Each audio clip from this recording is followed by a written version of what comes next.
Dick, you want to start with you? Because I did decide. And you're going to lead us in the Pledge of Allegiance. Okay. It's just one of the, because my brother hasn't done over Syria. I'm losing for time of day. So he said it was like this might be just to get over there. But they're going to try And it is my pleasure to call the Assembly to order for NARFE's 33rd Biennial Convention.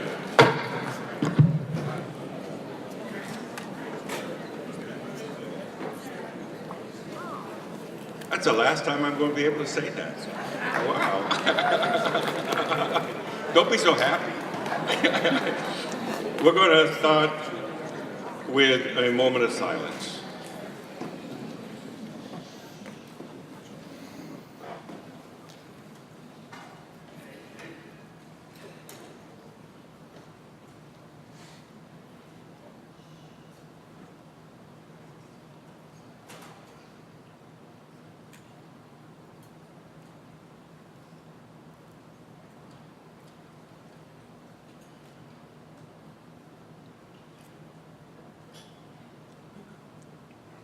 Please rise and join in the Pledge of Allegiance to the flag of the United States of America, led by National Treasurer Richard Thistle.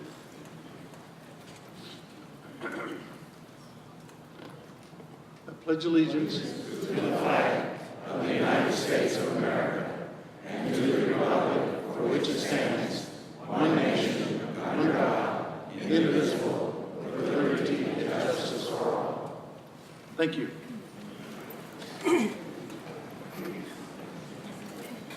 Just a reminder, turn your cell phones off or on vibrate, or be ready to give Jane Rogers some more money for Alzheimer's. Yesterday, we didn't get around to allowing Dick for his acceptance speech as the new president. So President-elect, Mr. Thyssen, would you like to address the members of the 33rd Convention? I normally don't like to speak, but Oh my God. I'll make an exception this morning. First of all, I want to thank all of you so much. I want to thank all of you for participating in this convention, because as we talked, it may be one of our most important. So thanks to all of you. I want to thank someone special, and she's down here in Region 3, my wife Patsy. Patsy, thank you, because obviously you don't do any of these if you don't have the support of your spouse. Another person that I want to specifically thank is Bernie Goldsboro. He was my nominator. He has a perfect record. He's nominated me twice, and he's won twice. So you can't hardly do better than that.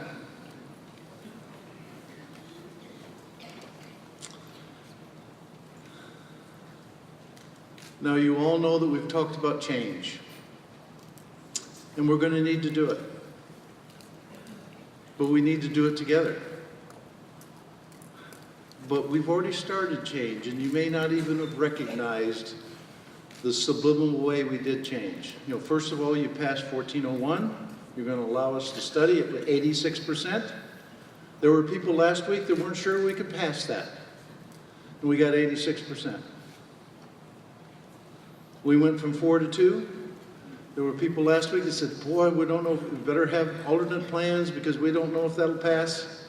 We got 80%. So you did great. Because quite frankly, I know John Dowie will love it because you saved him $500,000 for the next 2 years. And I don't know if you really noticed the change in the election that you did. John didn't have fancy brochures. He had qualifications. He had all these nice little things behind his name. And you elected him because he's a professional and you know he'll do a good job. I told you all along in all of my campaign material, I'm running a non-traditional campaign. I didn't have a reception. I didn't have fancy brochures. I had those little things that many of you stuck in your thing. I made those myself. I spent less than $100 to become your president.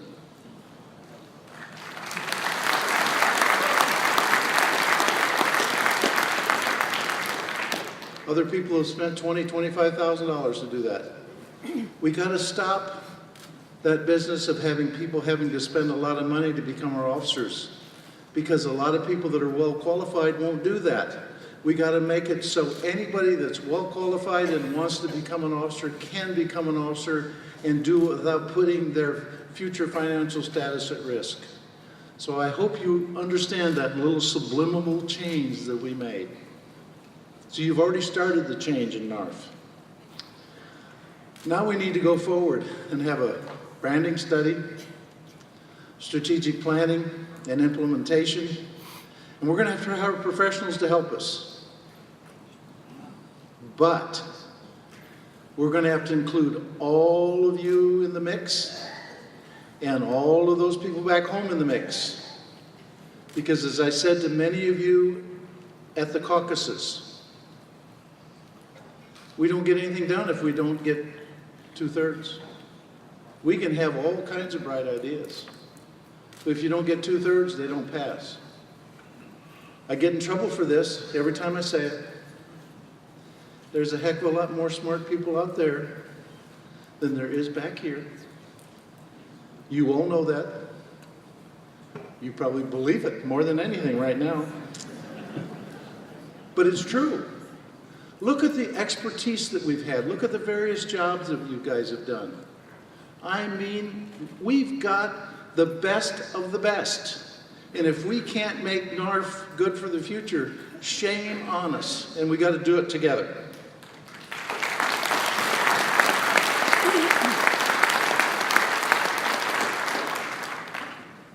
Now, we're at a real quandary. We have to go out and look for those new people and the younger people and the people that want NARFE. Oh, God, I said it and it didn't come down. They don't want to join chapters. They don't want to participate like we do. But all the time we're going to get them, we got to keep all of you, and we got to keep all of you happy, because you pay the bills.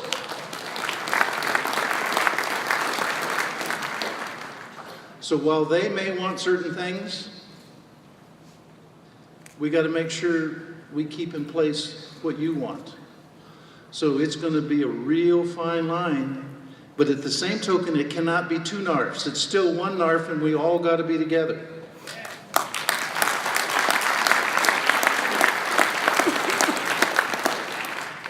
And we have Alzheimer's, we have FIA, scholarship and emergency assistance.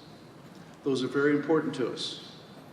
We have to make sure that we can keep the support of and we have to keep the structure in place to support those important programs. And I've gotten myself in trouble in the past. I have a lady in Region 9 that would never vote for me, even to hang me, because I made a statement. I know who she is. And it was taken out of context in that, you know, if you have $1, you do this, but if you have more dollars, you do this. But it got me in trouble. I still believe most of it, but at the same token, we have to support, because why do we support Alzheimer's? Because quite frankly, most of us probably get it eventually. But number two, it shows that we're not greedy feds. We're interested in taking care of the rest of the American people and the rest of the people in the world. And that helps us in the long run. And then emergency assistance and scholarships. I got to tell you, when you give a $1,000 scholarship to somebody's granddaughter or grandson, that person's going to stay a member of NARFE for the rest of their life. It's great PR. So we got to keep those up.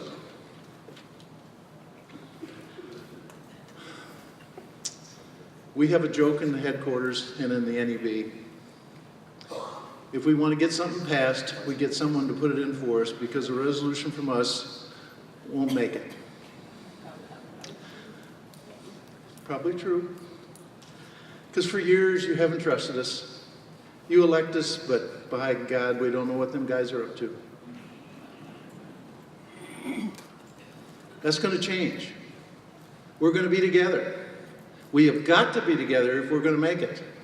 So I pledge to you, and this man has started it. He has done his best to close that schism that we've had. And I will continue that. So we've got to do that. One of the reasons we have to do it is the more you trust us, the more you won't get in our knickers. Because quite frankly, one of the resolutions you passed yesterday is changing our application. You remember you told us that we have to put NARFE second and others first. I gotta tell you, that's not the best idea. Do you think Coke or General Motors would put their #1 seller last on the list? That's what we did yesterday. We're putting our #1 seller, NARFE, at the bottom of the list. We'll make it work, but that's why you got to have trust in us. Because if we come up with an idea that's tested, you got to believe us when we say it's tested and this is the way it works best. And so we're going to work at that so that we can keep you out of our knickers. But remember what I said. We're going to be in this together, so it's all of our knickers that we're in. So we got to take care of each other. What are our main issues? Obviously, legislation. And I've told Jesse we're going to work hard at that. Many of you have heard me talk about what we did in Missouri. We passed a tax bill in Missouri in spite of the governor and the speaker. They had their bill, I had my bill. My bill got signed by the governor after a minor skirmish. But what you have to do, and Jesse's doing it now, you have to make all those contacts, and you have to be there all the time. And we're doing that. We will work on that. We will work hard at that. Membership. Obviously, membership is an issue. We're at 238,000. We got to turn that around. I will tell you, quite frankly, that when we close August, in September, we'll be at 235 something. Tell you that right now. So we've got to work at that. Not that we haven't been doing good. We got some great plans in place. Reinstatement programs, recruitment programs, the marketing programs, getting on the internet and getting our ads up there. And I don't know if you know it, but we've tied into that Google thing where we follow you. Once you sign into us, we follow you around. I know when I go to websites now, Tiger Direct is right behind me, and so is NARFE. Don't get scared by that. That gets us members. So we'll just keep working on that. Now, one of the major issues I want to talk to you about, and this ties to trust, and Joe mentioned it during the Federation President's meeting, and those of you who were there know it. We had a joint meeting between the Federation Presidents and the NEB. About 80% of the time was devoted to 2363 and doing this and doing that. Our #1 chapter, our #1 success, 5 in 2011 to 21,006 today. And we wanted to mess with it and tweak it. But we didn't talk about the fact that we went from 305 to 238. We talked about the good successes, but we didn't talk about where we really need to work. We didn't talk much about legislation. And that's where trust comes in too. I got to make sure that we get us talking about the right things and working on the right things. And I know 2363 is important to you. But if we don't have members, all of that goes away. All that little minor minutia goes away. We got to make sure we're here first. Now, at the president's meeting, they also said, Dick, What's the magic number where we go away? There is no magic number we go away. I am optimistic we're never going to reach that number because we're going to keep NARFE alive for the next 90 years.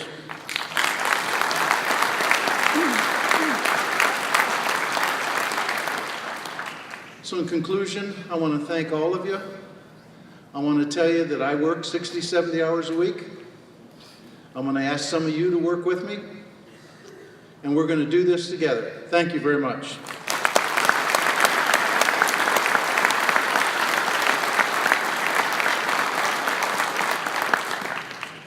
Thank you, Dick. It's going to give me great pleasure in introducing the next gentleman.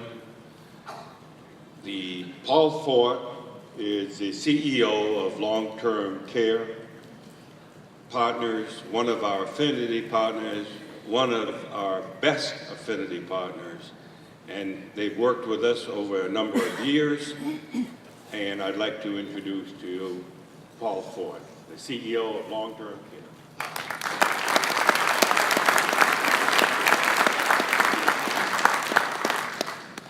Thank you, Mr. President, Mr. Vice President, Madam Secretary, Mr. Treasurer, and congratulations to President-elect Thiessen and other newly elected NARFE officers. I'm delighted to have this opportunity once again to address NARFE's leadership at its Biennial National Convention. In addition to providing my customary update on the federal long-term care insurance program, with which NARFE had so much to do, I'd like to cover some of the other things my company does because they're also important and are benefiting NARFE members both actively at work and retired. I hope the exhibits that follow will help to make this clear. Who's Long-Term Care Partners? We're what you call a third-party administrator. We're not an insurance company proper because we don't price and assume risk or invest funds or issue insurance policies. Rather, we manage large-scale benefit functions that help insurance carriers to deliver on their promises. Put differently, we handle large volumes of transactions while maintaining high standards of customer service. It might not seem like much to take almost 700 calls in 1 year, but we do so using a live trained operator who answers within 20 seconds. Nor may it seem like much to pay out over $100 million in long-term care claims, but we do so within 5 days of receiving all of the necessary information we need to settle it. We take pride in our reputation for responsiveness to our clients and enrollees, our knowledge of federal culture, and our accountability. Initially established to serve as the administrator of the federal long-term care insurance program under parent companies John Hancock and MetLife, long-term care now provides the enrollment, premium administration support, and a host of other benefit services for benefits, and the 14 major national dental and vision insurers of the Federal Dental and Vision Program, or FEDVIP. I'll talk about that in a moment. We're located at Pease International Trade Port in Portsmouth, New Hampshire, formerly the site, thank you, formerly the site of the Strategic Air Command, SAC, base, and now the home of the 157th Wing of the Air National Guard. We employed 300 full-time people, but with temporaries and contractors can number more than 1,500 as when we host special events like open season. Please don't be alarmed at this diagram. There won't be a quiz on it. I hope at least some of you can make it out. I like to show it because it demonstrates so well how the federal long-term care insurance program addresses the needs of its many different stakeholders. Notice at the top, the departments and agencies with supervisory input or authority. First and foremost, there is OPM, the sponsor and regulator with whom we have daily contact. But there is also the U.S. Congress, which created the enabling legislation in 2000, and other federal agencies with oversight, and of course the enrollees themselves. But we wouldn't be successful unless we met or exceeded the expectations of all stakeholders. And so I direct your attention to that bottom row. Of course, you have the financial entities, the insurers, the nonprofits like NARFE that have a very important input, and of course the actual providers, the people who deliver care. The FLTCIP can't be considered successful unless it meets or exceeds the expectations of all of those stakeholders. Now, while nothing is perfect, I'm happy to state that in the 12 years Long-Term Care Partners has administered the federal long-term care insurance program, it has received very high marks from most. Let's just take a quick look at where things stand this summer, just to give a flavor for the program. More than 10 million paid in benefits per month and growing. A very high claim satisfaction rate as reported on surveys. Leadership in care coordination and family support. You may recall my saying earlier in earlier conferences that we only use registered nurses with clinical experience for the important role of care coordinator. Few other entities who do what we do even attempt to do that. Now, there's a lot of other things on this slide, such as the fact that the profits are at least partly determined by performance and that they're capped. I won't go into that. But I would like to turn your attention to the pie graph on the right, because this shows how the claims are actually being paid out. It shows how people are receiving the care that, or how they're actually receiving services. Notice that 44% are getting home care of one kind or another. Only 13% are in nursing homes. This is consistent with what most people want, not only within the federal family, and we know this because we've talked to many of you, but across the country, as reported on numerous surveys. People want to stay in their homes and communities for as long as possible, and the federal long-term care insurance program has been a leader from day one in this. Let me say a further word about claims because they're so important. Long-Term Care Partners makes them easy. This past year, we introduced new explanatory brochures, which rendered the entire claim process transparent and faster. We also restructured our organization so that our care coordinators would spend more of their day doing what only they can do, which is to say, assess the ability of a claimant to perform the normal activities of daily living and to do so independently, which may include arranging at-home assessments, administering cognitive tests, and advising on the appropriateness of certain care facilities. They're doing more of that and less paperwork because we've moved the paperwork over to other people who don't have their important credentials. But we're not resting on our laurels. Future initiatives include electronic funds transfer to speed reimbursement, online submission of claims, an automated time card and claim submission, as well as tax paperwork submission, where the claimant hires informal providers and so acts as a kind of employer. Also under consideration is adding online profiles that would allow approved family members and those with designated power of attorney access to a claimant's premium and claims history, helpful when a team of individuals or distant family members is involved in the claimant's care. Such improvements, which often result directly from client feedback, from online and phone-based customer satisfaction surveys, are why FLTCIP claims administration is second to none. Here's an example of how an actual FLTCIP claimant customized his use of federal long-term care insurance benefits in a way that was most beneficial to him and his spouse. In 2011, a 64-year-old male enrollee living at home with his spouse became benefit eligible after developing degenerative joint disease and osteoarthritis. his spouse became concerned about being able to transport her wheelchair-bound husband out of the home in case of a fire, health emergency, etc.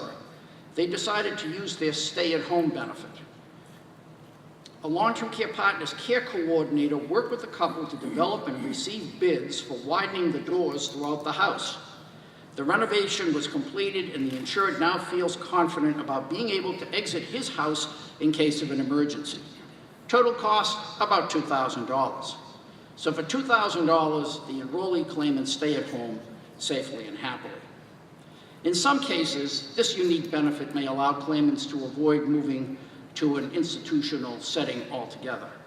This is only a small example of the way that the federal program helps enrollees maintain and manage their service needs.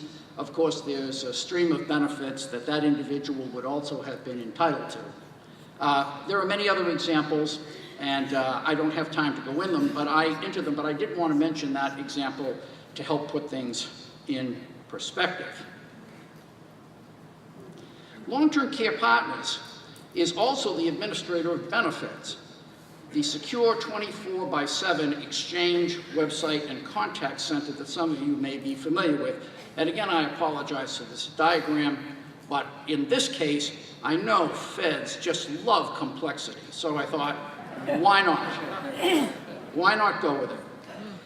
If you are enrolled in the Federal Dental and Vision Program, or FedVIP, then you are probably aware of benefits and you have been working with some of our people.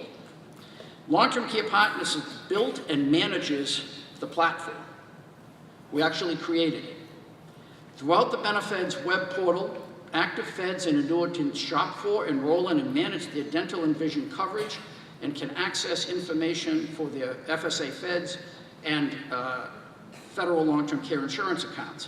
Benefits collects premium from payroll providers, federal payroll providers around the country, and disperses them to the insurers whose dental and vision plans sit on the platform. Of course, there's that very important matter of reconciliation too, where the enrollment is made to match the exact premium that has been received before it goes to the insurer. This is not something that is done in every program. Benefits, or I should say it's not done well in every program. Benefits is now the mechanism through which federal long-term care insurance premiums are managed, and of course it has been the vehicle for handling flexible spending accounts, FSA allotments, for some time. This next exhibit just mentions a few highlights of the FedVIP program. It held its first open season in 2006, which resulted in a respectable 750,000 enrollments. Since then, the program has grown by an average of more than 150,000 new enrollments each year.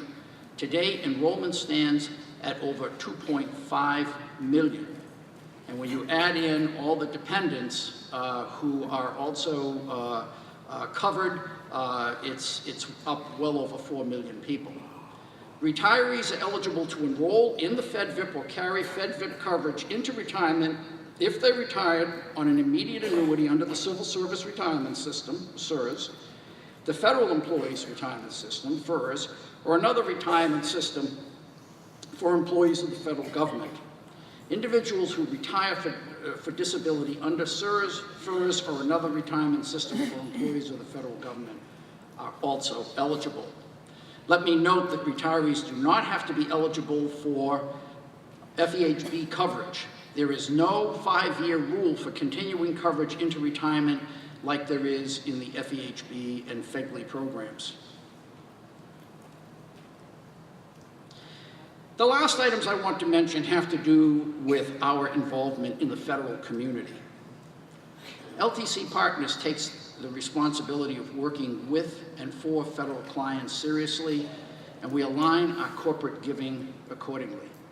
We have been an active supporter of NARFE, Senior Executives Association, Federally Employed Women, Blacks in Government, Federal Managers Association, and the Federal Employee Education and Assistance Fund, FEA, about which Steve Bauer spoke to you yesterday. We take particular pride in the support we have given FEA. Each year, 2 students from Connecticut, Maine, Massachusetts, New Hampshire, New York, and Vermont are awarded $1,000 each for a total of 12 scholarships. Since 2007, Long-Term Care Partners has provided federal employees and their children in 6 New England states with $114,000 worth of support. We're delighted to be in a position to provide this scholarship assistance. The sacrifices made by civilian and military members of the federal family are great.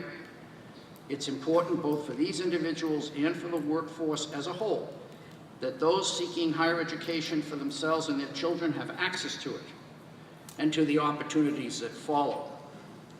We're also active in programs providing relief and support to active military and veterans. This slide touches on several recent efforts toward the bottom. They include providing funds to help soldiers acclimate after returning from a theater of war, working with other groups to train veterans, and actually recruiting veterans. And please note the photo on the right. This is Private Leo Cohen of New York City at age 24, about the time of the Normandy invasion. Leo served with the 3547th Ordnance Company of the U.S. Army. This is also Leo Cohen, age 94, of New York City. In June, Long-Term Care Partners paid the expenses for Leo and his son Robert to go to Normandy for the 70th anniversary commemoration of the D-Day invasion.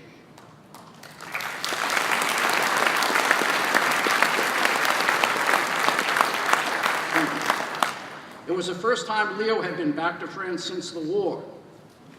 Leo had the trip of a lifetime and met many dignitaries, including the President of France.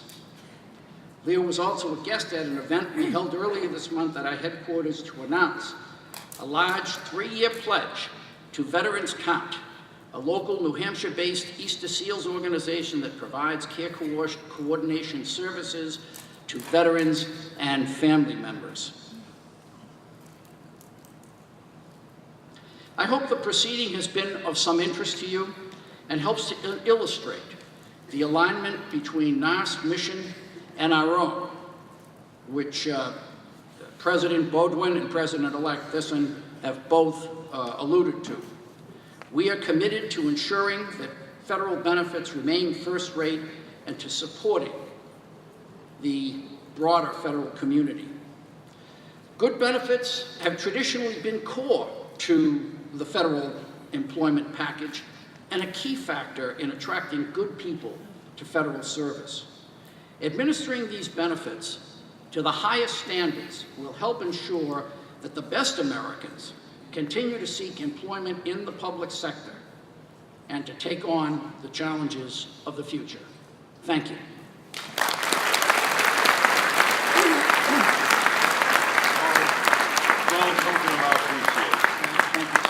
Thank you so much for being our best competitive fighter. Thank you so much.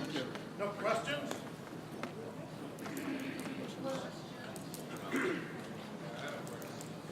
We will now move into the Alzheimer's raffle. Jane Rogers, chair of the Alzheimer's Committee, will announce the winner of the prize for the Alzheimer's 50/50 raffle. I understand it's... Oh, Any okay. questions on long-term care? No, sir. No, sir. Thanks anyway.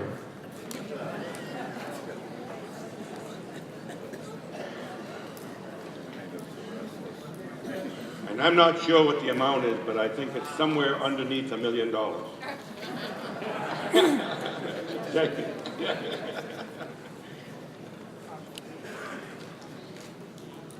The Alzheimer Committee would like to thank Linda Parsons. Anything we needed, Linda got it for us. Also, Veronica. She's wonderful. And Veronica Clemens, we turn the money into her every night. It's all accounted for. She has broke it down in the 3 prizes. She's smart. We like her. We collected for the raffle a total of $6,725. The donations collected was $4,715. So the total that we collected was $11,440. So wonderful. Thank you all. So NARFE Alzheimer Research will receive $8,750. We are so close to that 11 million, but it's fluid every day as they get the mail in and the collections, but we're very close. We don't have exactly, we'll be there in a month, maybe, hopefully.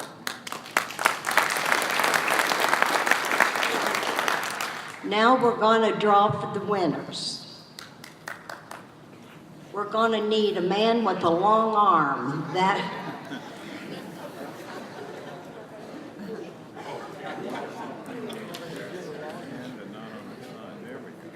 The first prize winner will receive $1,345.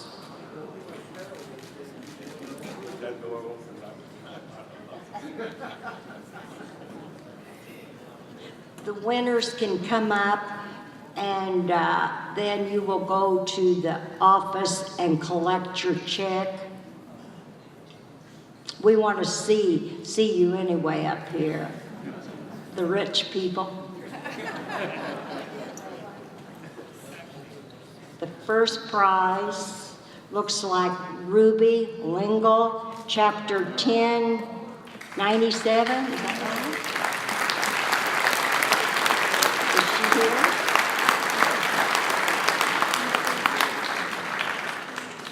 Oh, I'll hurry on. The second prize is $807. That goes to Phil Krause, Chapter 1375.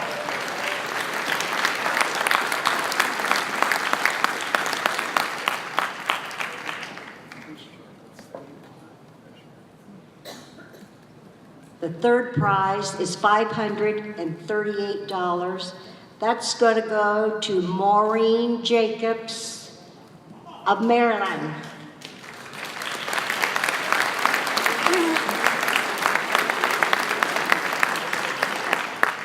Well, I would like to just see them. Where's Phil? No, not up here. There's Ruby.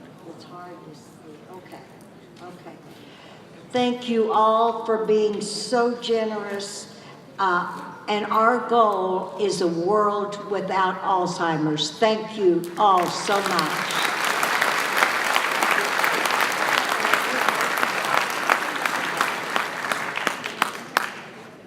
Thank you, Jane, and thank you to all the committee members. They have done an outstanding job. 11 million, that is a great amount of money that we have raised, and it's all due to all of you. Thank you so much.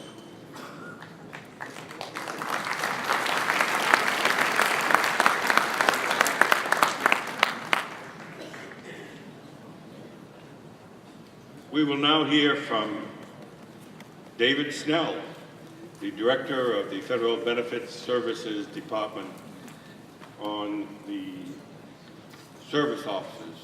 Mr. Snell.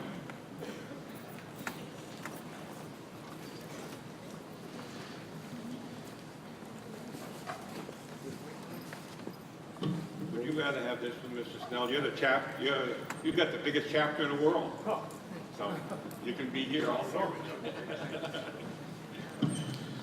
Yes, good morning.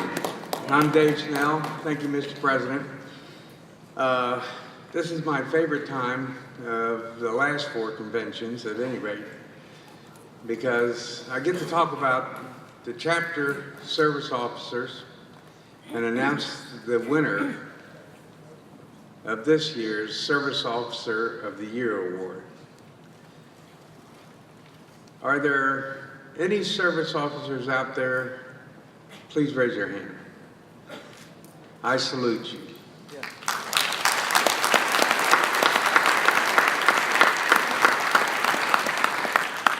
Our members take away a lot from NARFE. They get a lot in return. But one of the things that they can take away from NARFE, that they can touch, they can feel, they can use, is information and help. The widow, the recent widow, lying awake in the dark. Children, not knowing if they're going to get a monthly benefit or not. Families not knowing if their health benefits are going to be cut off. This is where the service officer comes in for NARFE. Now, oftentimes your service officer is the face and the voice of NARFE, because as we all know, a lot of members don't show up to chapter meetings, never see them. But when they're needed, the chapter service officer is there in the community, ready to provide information and contacts. It's been my privilege to support the chapter service officers since I have been here at NARFE. And since that time, we've put a blog up. We've now got training videos. We've revamped the Service Officer's Guide in order to support these important men and women.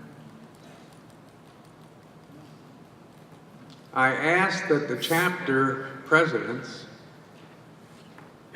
do their share and help support these men and women who give so much of their time and effort into helping members.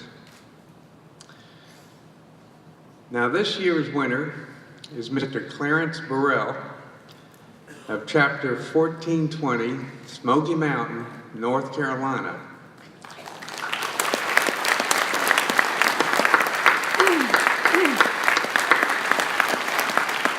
Unfortunately, Mr. Burrell is not able to attend, but the chapter president, who must have given him a lot of support because his accomplishments are absolutely amazing. Kitty Crane, she's here today, and if she'll come up on stage to accept the award on Mr. Burrell's behalf. Here she comes now.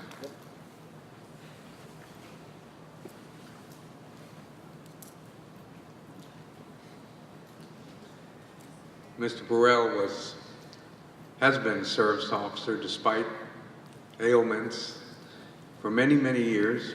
He has touched hundreds of people's lives in ways we'll never fully understand.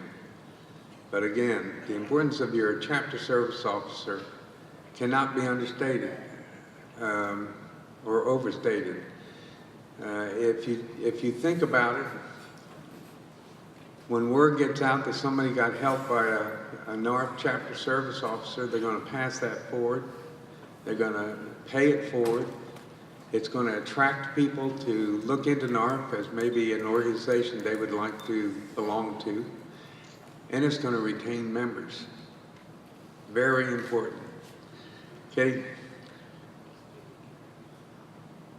I present this award for Mr. Clarence Burrell, the 2014 Service Officer of the Year for NARFE.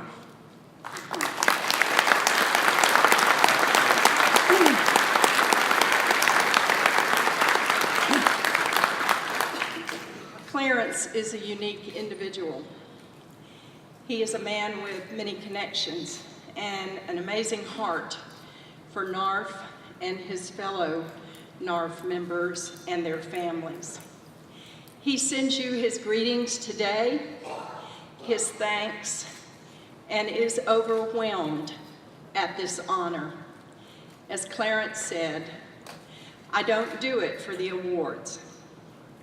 I do it because it's the right thing to do. Thank you all very much on his behalf.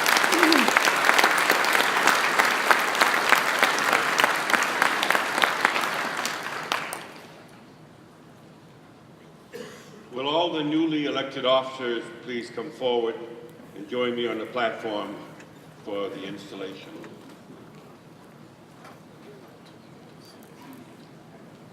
Leaders, for starting on November 1st, will you all come up here, please?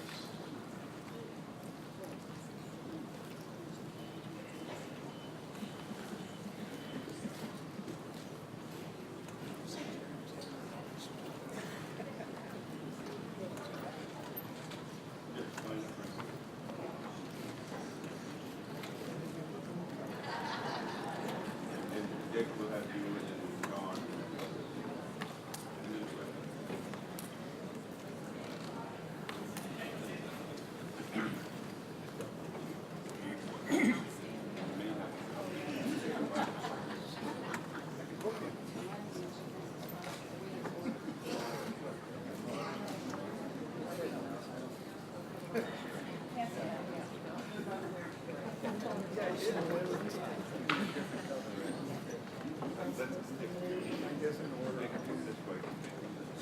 Watch out. Watch out. Don't trip on that.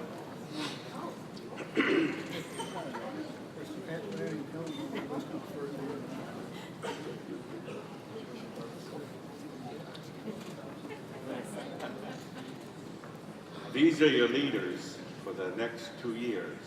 Would you all please raise your right hand? I hereby pledge to effectively perform the duties of my office, carry out the programs, policies, and bylaws of the association, promote its goals and objectives, and work as a team in harmony with the association's leadership. I will safeguard all of the association's property under my care, have such property available for an official inspection if required, and pass on said property to my successor. If you agree to this, please say I do. I do. I hereby declare you duly installed officers of the National Association of Active and Retired Federal Employees. And you'll assume your positions on November 1st.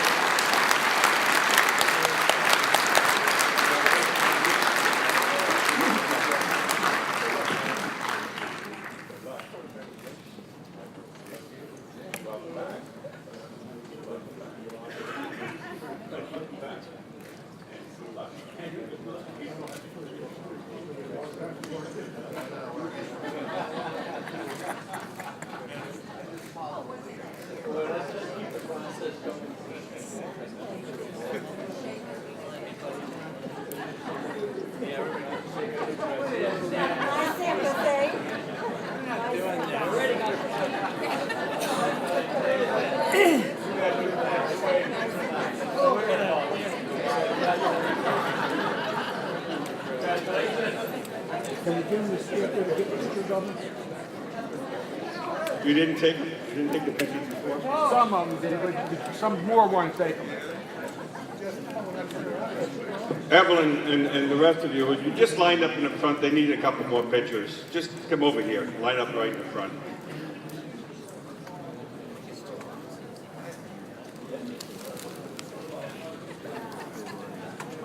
We should be in order. Yeah, should.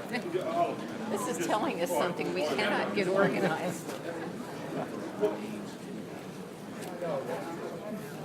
Photo op. Uh-oh.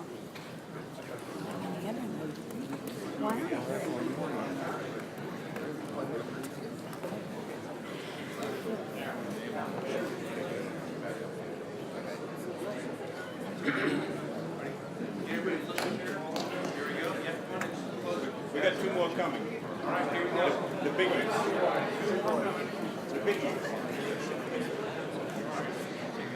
Everybody take one step this way. Together. There we go. That's it. Sean. There we go. About to get wider on the right. Here we go, everybody. Great smile, 1, 2, 3. All right. I'm just the back of the door.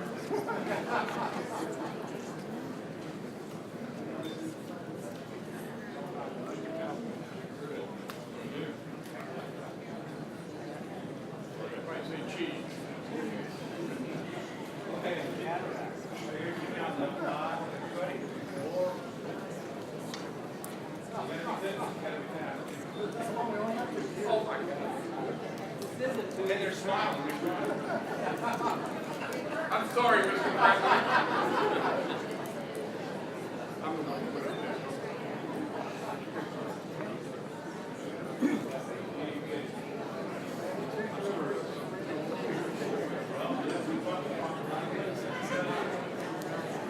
Thank you. Why don't we just walk away?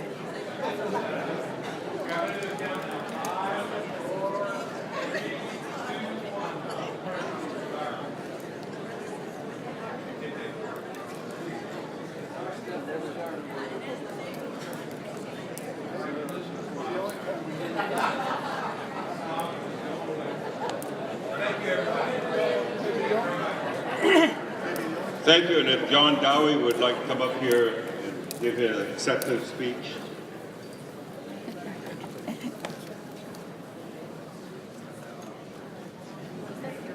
And then we'll get into new business. We have 5 resolutions, or motions that have been, resolutions that have been submitted.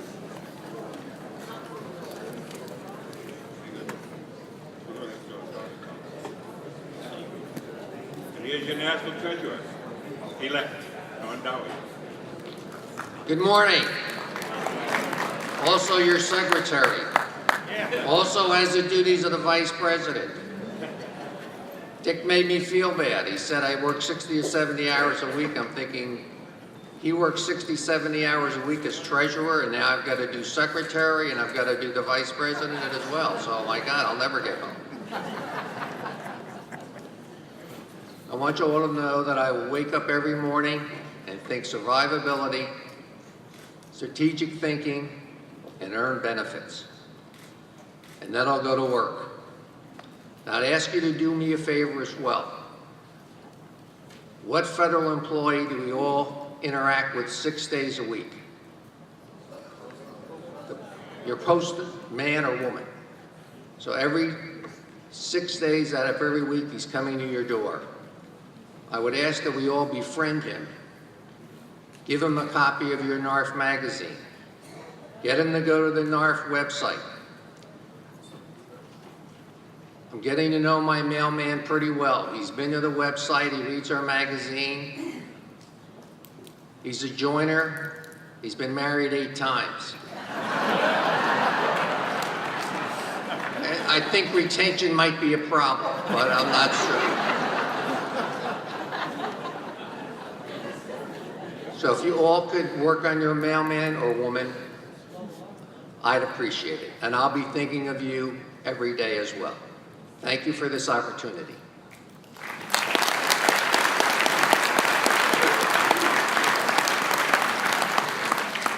Thank you, John. And I mentioned we have 5 resolutions under new business. And the first one submitted was by Michael Foley. Would you like to go to the nearest mic and present your resolution?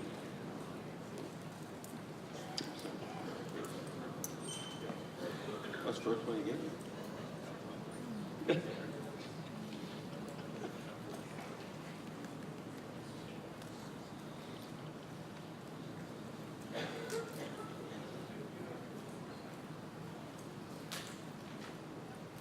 Is Michael Foley present?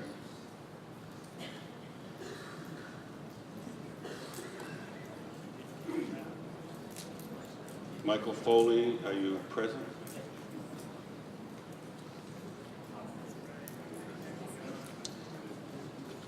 Not seeing any Michael Foley, we will go to resolution number 2, submitted by Susan Hyde. from Chapter 2169. Susan, would you go to the nearest mic and present your resolution?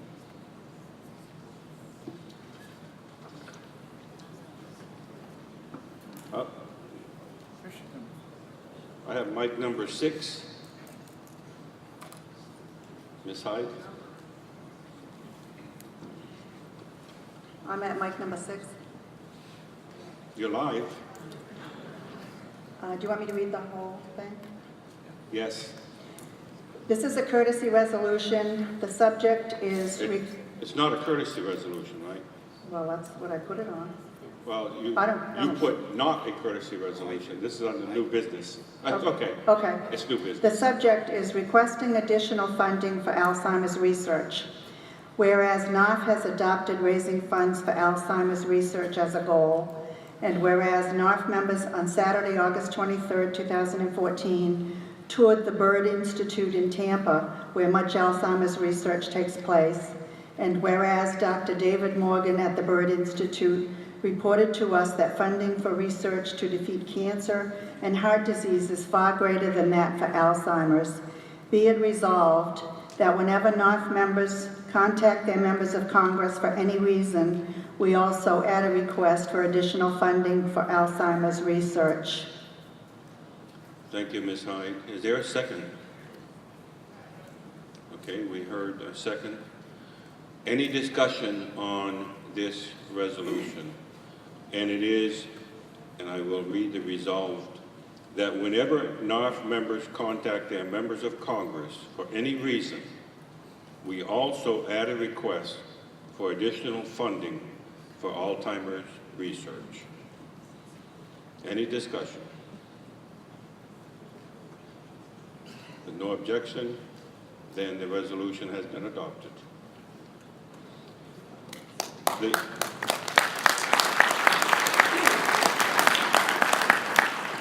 The next one is submitted by Terry Goldstein, Chapter 1465.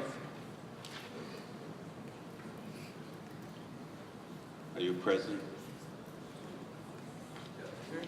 Okay.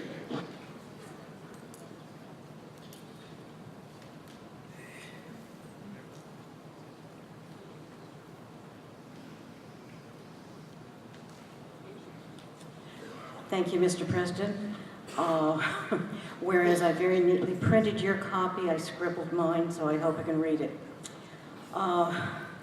Whereas the use of a cheat sheet for ballot tracking is the only item authorized to take into the voting booth. Whereas that document is a critical reminder of how they and the members they represent have decided the issue. Whereas the voting delegate has had multiple opportunities to study the committee recommendation, the inclusion of the committee recommendations only served to confuse the delegate while casting very important votes. Be it resolved that all future use of voting summaries, I'm sorry, could you read the... I will read it. Thank you, because I can't read my writing. Be it resolved that all future use of voting aid summaries provided to voting delegates provide only the resolution number and its full and complete title. Did you want to speak on that? There is a second. Do we have a second? Okay, we have a second. Did you want to speak on that? Yeah, I will speak on that. As part of my other life, I also have been working at the election polls for probably 20 years or more. We have seen that people become very confused, especially when we are reaching the age that we have, and sometimes inadvertently, a person's mind is changed because they're looking at a piece of paper that says, yes for this, no for that. We do have multiple opportunities. This is my first convention, but we spent a considerable amount of time discussing the issues. We had a summary sheet that we could all mark our own thoughts on. And I feel that by taking the committee recommendations into the booth, we're inadvertently biasing the vote. Thank you. Thank you.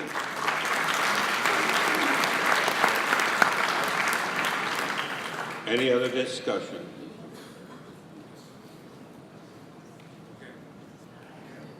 Mic number 6.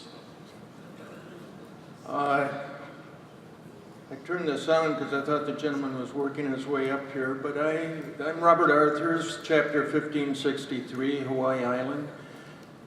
I think that the cheat sheet provided that carries out the committee's recommendation that set the resolution forward should stay, particularly because of the bulk of the information that we were fed.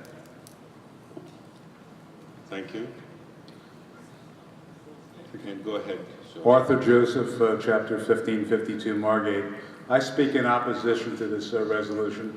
I believe, first of all, it's going to create a problem because the person that mans the ballot box is going to have to ask everybody, what are you carrying, and research and look at and to make a decision whether it's acceptable or not. I think a person should be allowed to carry any form of cheat sheet they want into that ballot booth, and that's what happens in America when you go to the ballot booth, and I think it should happen in NARFE. Thank you. I thank you, sir. We'll go to mic number 3. Good morning, Tony Montoro from New York. First of all, I don't think it was in the amendment that you could still carry the cheat sheet in, right? I mean, that's what it said. It didn't say anything about not being able to carry it. I will reread it to you. Be it resolved that all future use of voting aid summaries provided to voting delegates provide only the resolution number and its full and complete title. Right, so you could still take it in with you. Yes. Right, okay, so, and I'm for the amendment just because the fact that there were mistakes on the cheat sheet that we had the other day, especially as, you know, with the recommendations, whether to adopt or reject. So, yeah, that should be taken right out of there. That's, just put information about the amendment or the resolution, that'd be fine. So, thank you. Thank you. Mic number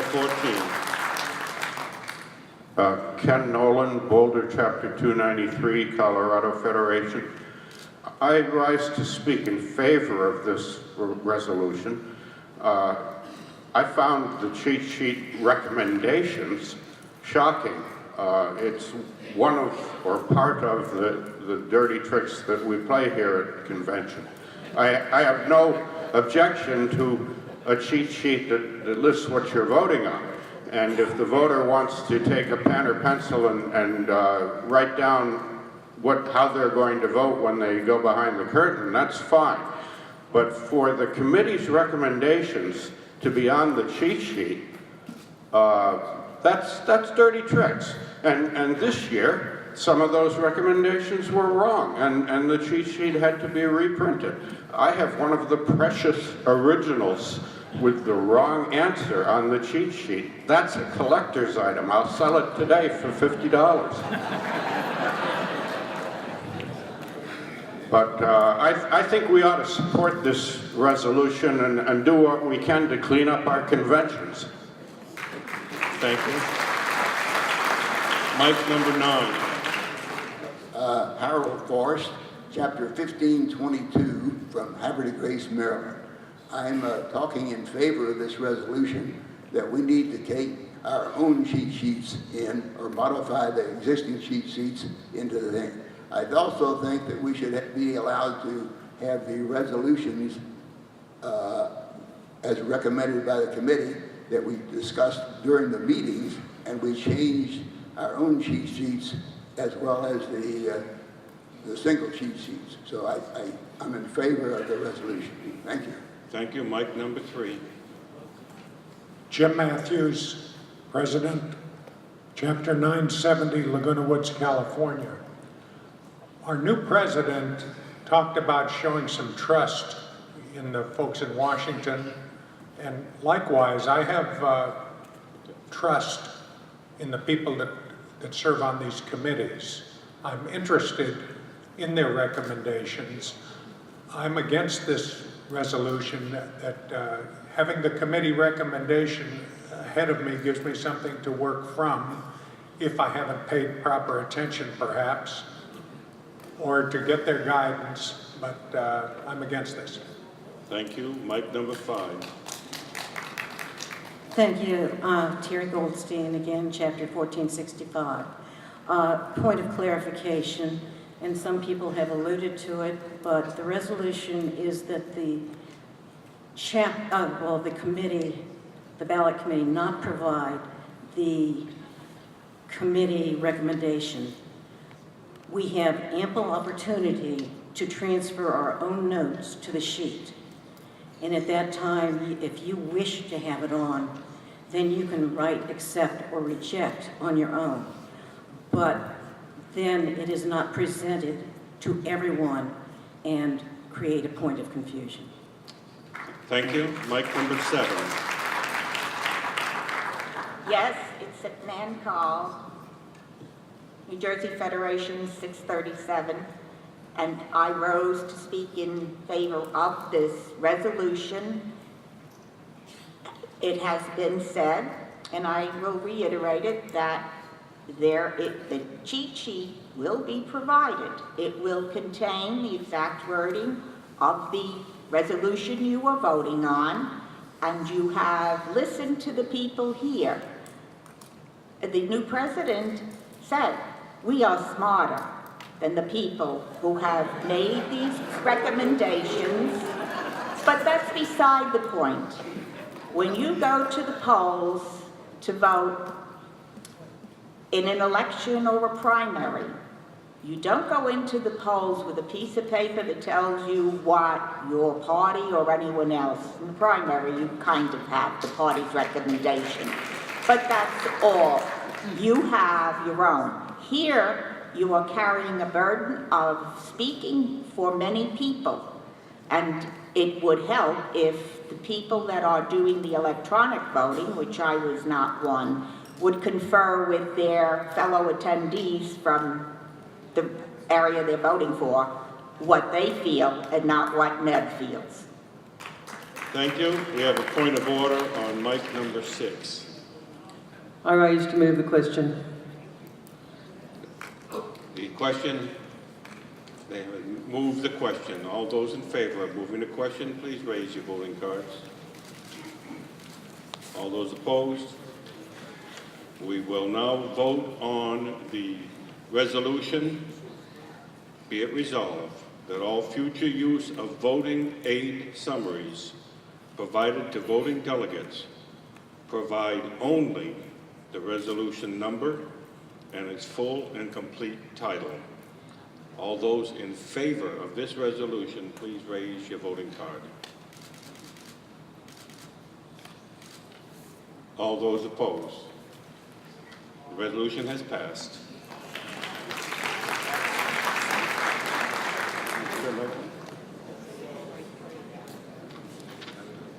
The next resolution submitted by Robert Edwards, Chapter 1176. Mr. Edwards, are you here?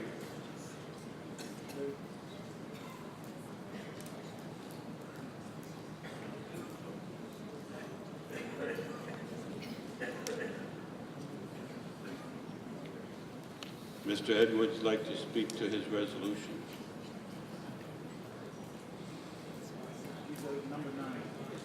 Number 9.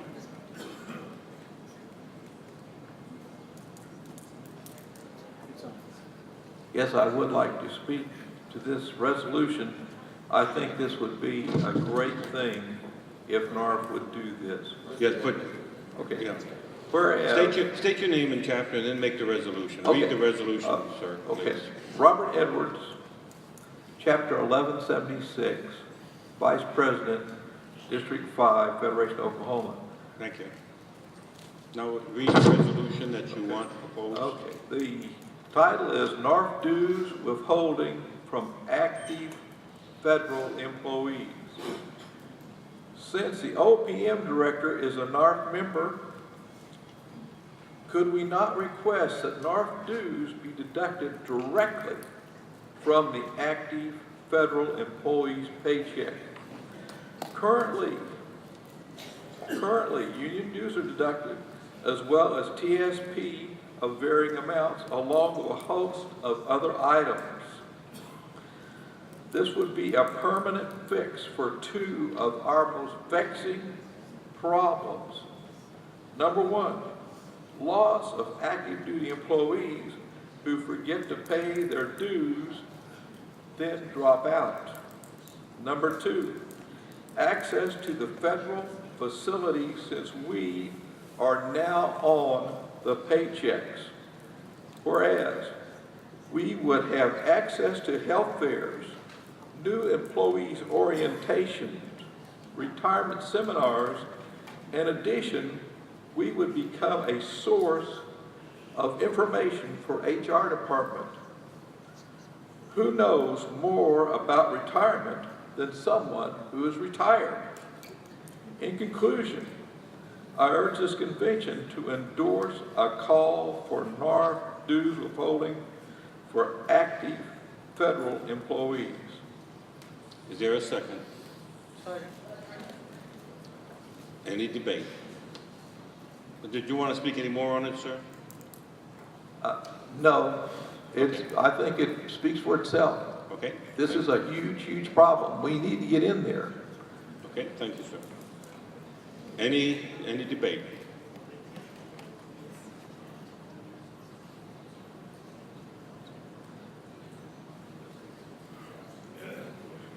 Mic number 5.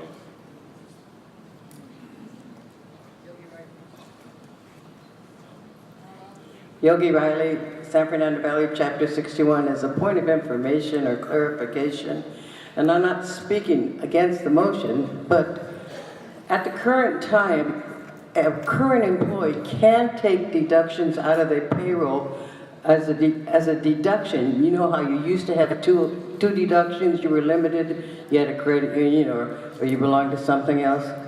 That has been increased in many agencies, and you can make arrangements that way to make a payment directly out of your check to go for dues. So we're not limited by saying current employees cannot have it deducted. The problem exists when OPM's going to get involved to get into current payroll records to try and make those deductions. I don't know, it may be a simple request, but people should not be discouraged in thinking that they don't have a way of making those deductions out of their current paycheck. We have a point of order on mic number 6. Dick Thisson, your National Treasurer. I just want to point out that there are a myriad of finance offices in each agency, and then each agency has their own. Within the Army, I know at one time we had like 20 different finance offices. In order to do what we do with OPM, OPM has nothing to do with the payroll checks for active federal employees except those people that work for OPM. We would have to make an agreement with every finance office across this country, and if they're stationed overseas, we would have to make that agreement. Because when you take something out of a person's check, you have to have a statement of agreement so that people, because quite frankly, they're going to want to know who's taking money out of my check and why are they doing it, and you better have a signature to take care of that. We currently have 2 employees in the NARFE headquarters that take care of just the dues withholding for the retirees, and that's dealing with one finance office, which is OPM. We have not studied what it's going to take to work with a myriad of finance offices. Just wanted to provide that as a background. Thank you for point of information. Number 8. Virginia Kamala, Chapter 817. I am a retired human resources specialist who was a labor relations specialist. And I can tell you that the dues deduction for the unions are something that are negotiated, and they are negotiated on a regular basis. Once they are the exclusive representative of a particular bargaining unit, that is the only dues deduction that can be done for an organization. And that to adopt this would conflict with existing OPM regs. It might have been statute, but it has been 11 years since I was a labor relations specialist. But it is inconsistent with what exists in the regulations at this time. So I oppose it. Mic number 3. John Priolo, Hawaii State Federation President. I continue to be and was a longtime member of the Federal Managers Association at Pearl Harbor Naval Shipyard. I now pay my FMA dues through a deduction from my credit union account. However, when I was an active employee, my FMA dues were paid from my paycheck every 2 weeks. Now, FMA did it, and they have membership across many different agencies. It may be something difficult, but that shouldn't stop us from at least looking into it. Thank you. Thank you. Mic number 9. I just want to say a few things from more or less literature and things that I've kind of lived my life knowing or being aware of. And real quick, tomorrow and tomorrow moves at its petty pace. How many of us can guarantee we'll be alive in 2 years? I'd like to show our hands of that. How many people think are going to be alive in 2 more years? We should already have had our replacements in place now, right now.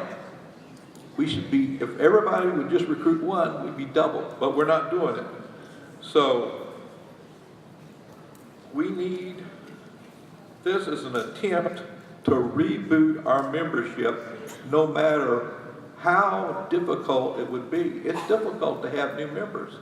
If it wasn't difficult, we would be sold out. We'd have a convention downtown somewhere if it wasn't difficult. This is difficult. Everything in life is difficult. But now is the time to do it. And if we continue to do nothing, then it's sayonara for us.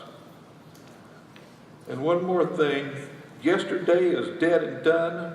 Tomorrow is yet to come. We only have today to get her done. So if not now, when? Thank you. Mic number 5.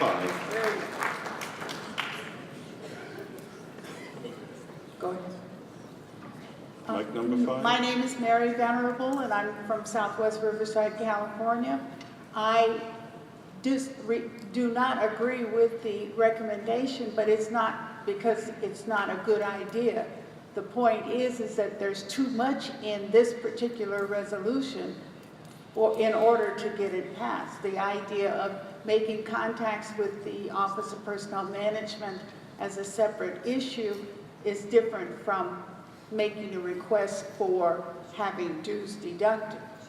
So it's like it's got too much information in the resolutions. Thank you. Thank you. Any other comments?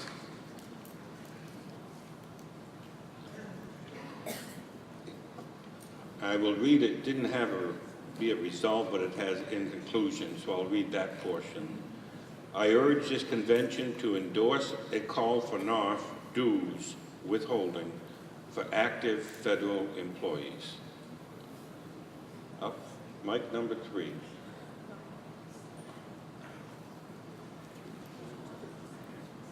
Mr. President, I'm Barbara Arthurs from Chapter 1563, Hilo, Hawaii. I move to table the motion because I think it's worthy of further research so that when it is brought up, the process, no matter how difficult it could be, would be clearly explained. I think people would have reservation to have some deduction taken from their salary without really knowing what's going on. So I move to table the motion. parliamentarians advised me that tabling it will just make it go away, and you can make it go away by voting against it. So we will continue with mic number 4. Point of order.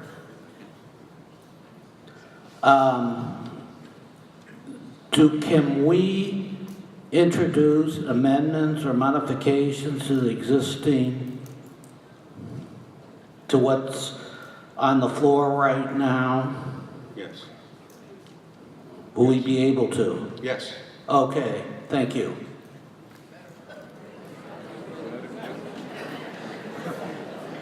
Is there any other comments? Mic number 6. Robert Arthur's chapter 1563 again. That was my wife that proposed tabling it. Using that term might be the same as, I'll amend it to have the National Executive Board research it and bring it back to us at the next convention. It's definitely worthy of looking at. Thank you. Mic number 8. Good morning. I'm Linda White from Chapter 1435, Flint River, Georgia. Formerly an HR specialist as well. Some of you may or may not be aware that last year Congress passed the law to increase FERS employees' contributions. They're currently withholding 4.4%.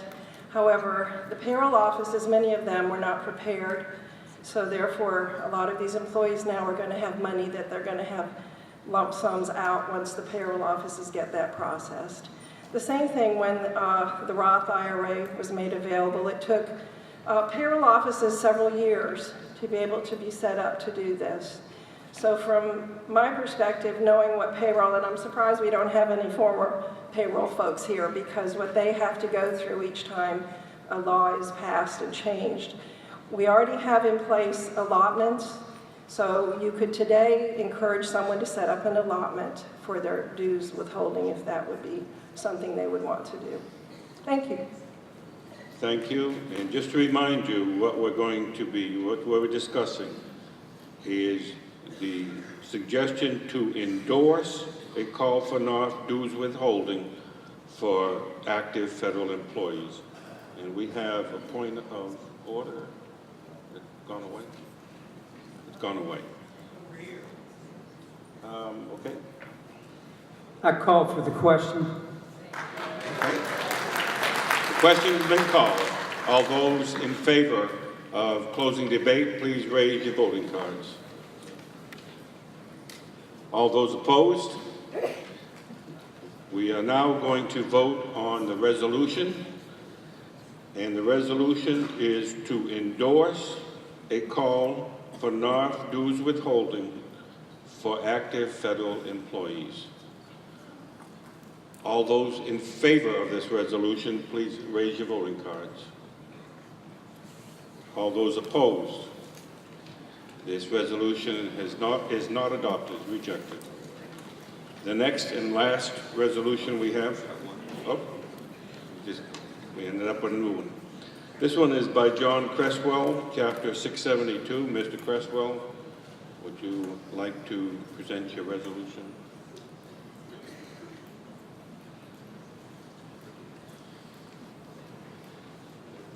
And are you at mic 5? 4. Okay. My name is John Cresswell, Chapter 672, New Braunfels, Texas, also South Texas Area Vice President. Mr. President, I just handed in the resolution. I didn't keep a copy for myself, but I'll keep it simple. As you'll note on the schedule, we're to get training in online activities module, a very, very important training after lunch, after adjournment. My resolution is that, time permitting, we move the training to before adjournment. Folks, you need to know more about online activities module. I gave training, my wife and I gave training throughout South Texas this last oh my heavens, this last spring, and I had so many people say, oh, I know all about OAM. No, they didn't. They didn't have a clue of what's coming. This is the future, folks, how you're going to access information. It's crucial. Now, I know a lot of you have plans to leave after adjournment. You're going to get up and hike, and I understand that there are planes that have to be caught. If we've got the time, I urge you to move this training to before adjournment. And just for clarification, Mr. Creswell, you're saying today? Today, yes. Okay. Oh, yes. We're Did going you want to tomorrow. speak? Did you want to speak any more on it, or No, since sir. we were trying to read it and you didn't have it and I did? Okay. Any discussion? And what the be it resolved is OAM training be given before adjournment today. Mic number 8.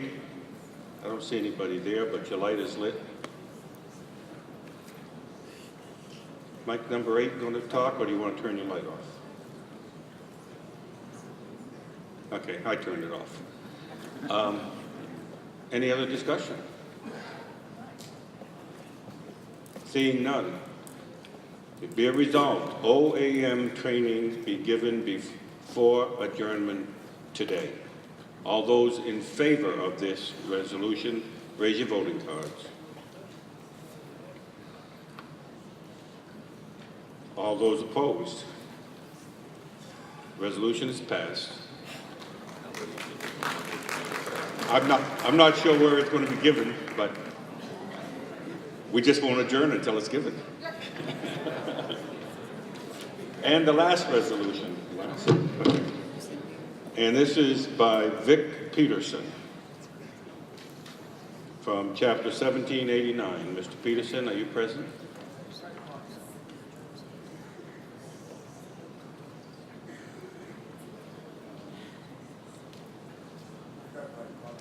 Oh.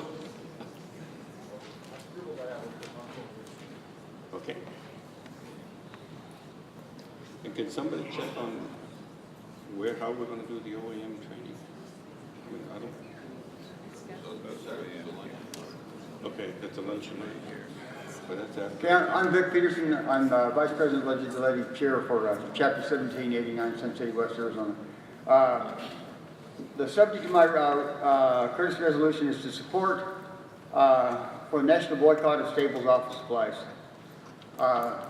Whereas the United States Postal Service has been in contract talks with Staples to provide postal service work normally provided by Postal Service employees. This, if it goes into effect, could lead to the closing of post offices and the loss of more Postal Service jobs. Whereas many other government agencies are already contracting out outsourcing work that has been done, has been done by federal employees, many agencies are considering this continued outsourcing of our work. The loss of jobs in the federal sector and the Postal Service is at an all-time high. Whereas with this continuing cycle of contracting out work, more and more federal and Postal Service jobs could be lost. And how I finished it was be it resolved that we, at the National Active and Retired Federal Employees, openly support the National Stop Staples boycott.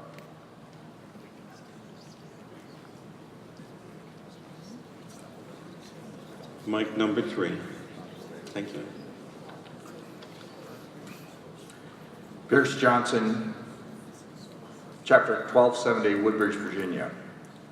The NARFE legislative program already specifically opposes the contracting out of inherently governmental services. Consistent with that position, and consistent with NARFE's support for the integrity and stability of all federal employment, including the jobs of postal workers, as a general matter, NARFE would oppose the arrangement between USPS and Staples. The resolution proposed calls for NARFE to take a public position specifically supporting the APWU in its effort to protect jobs and sustain customer service standards, specifically opposing efforts by the USPS to privatize postal operations and sell off the public assets. There's no indication that any other postal union is in support of this boycott. This is a boycott of union activities, and union activity protects union dues.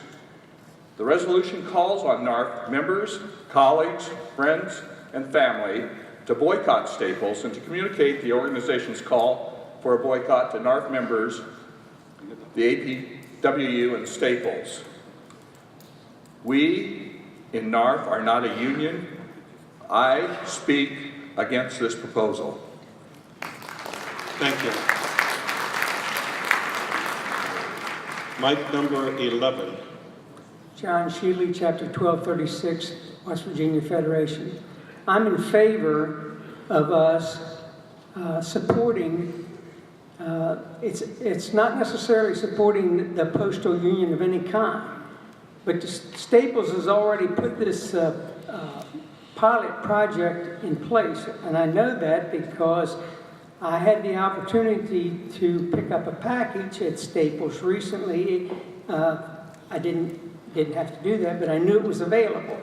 So this, again, is going to lose jobs. It's basically contracting out of jobs. I think we should consider doing what I know the gentleman over on Mike 7 is doing. He's asking people to sign postcards that they will send to Staples. It doesn't have anything on it about NARFE. It just has your name and zip code. We need to support this. Thank you. Mic number 7. Yeah, Michael Foley, Chapter 400. I'm a member of the American Postal Workers Union, and I'm doing this to try and save the postal workers, federal postal workers, so they can enjoy the retirement that I've enjoyed. I've been to 150 protests in California. This is a test, the Staples is doing a test site in 4 states, California, Georgia, Philadelphia, and Massachusetts at 82 different stores. And if they feel successful, they will expand this to all 1,500 stores. And what they will do is they will close local post offices that are within 2-mile radius of the Staples store, and you will lose your post offices. And when you take anything in there to be mailed, it's not mail. It's an item till it gets into the hands of the United States Postal Service, and then it will be protected by federal law. When you drop it off that, it's not protected by federal law because it's not considered U.S. mail. So I'm trying to save the jobs of the workers I left behind when I retired several years ago. I want them to be able to retire, and I want to try and save the post office and the federal workers. So I support this resolution and hope everyone will come out and sign our postcards to stop this Staples deal. Thank you. Speaking in opposition, mic number 9. Good morning, my name is Marshall Richards, Chapter 801 Longview, Texas, President of Texas Federation, newly elected Region 6 Vice President, and retired postmaster. I speak in opposition to this. Contracting is nothing new. The Postal Service has been contracting out since the 70s. The previous gentleman said that they're going to close post offices within 2 miles of Staples. That's not true. There's a procedure the Postal Service goes through before they close a post office.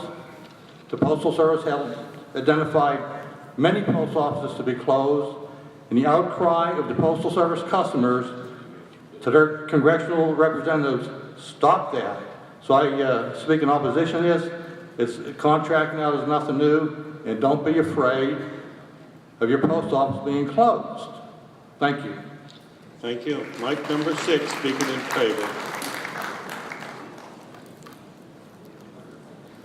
Arthur Joseph, Chapter 1552, Margate, Florida. I am strongly in favor of this resolution. There's an active mission in Congress headed by Congressman Darrell Issa to practically privatize the entire postal system. They want to turn it over to UPS and FedEx. That's a mission that they have. Actually, if you look at the United States Constitution, the post office is established in the Constitution. It's called postal roads. And I think that it's just a sad state of affairs that they're on their mission to destroy the Postal Service. The Postal Service does not cost us money in taxes, and the main problem why the Postal Service is losing money is because of the 2006 law that establishes the contribution of 75 years worth of benefits into a fund. There's no other federal service that has to do that. There's no private company that does that. If they would change that law, the Postal Service would once again flourish and give us the services that we so deserve. Thank you. Thank you. Mike number 4.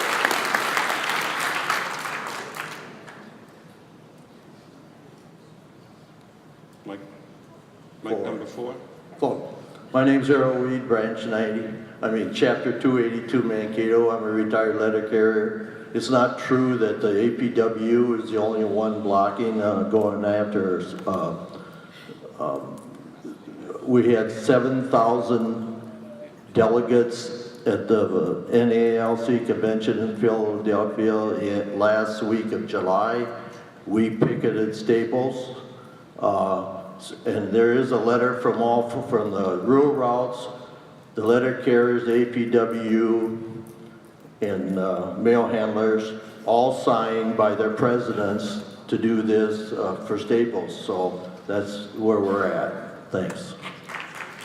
Thank you. Mike number 7. My name is Sam Pantoja. I am a member of Chapter 2365, the Lone Star chapter, and I'm also a retired postmaster. Okay. And I know and I realize that it may sound very remote because we're talking about the Postal Service and we're talking about the fact that maybe we don't have a stake in it. But I would tell you that we all do, because if we affect one person in our organization, we affect everybody. So it's either we hang together or we surely will hang separately. And I rise in support of this proposal. Thank you. Thank you. Mike number 9. All right. Number 9.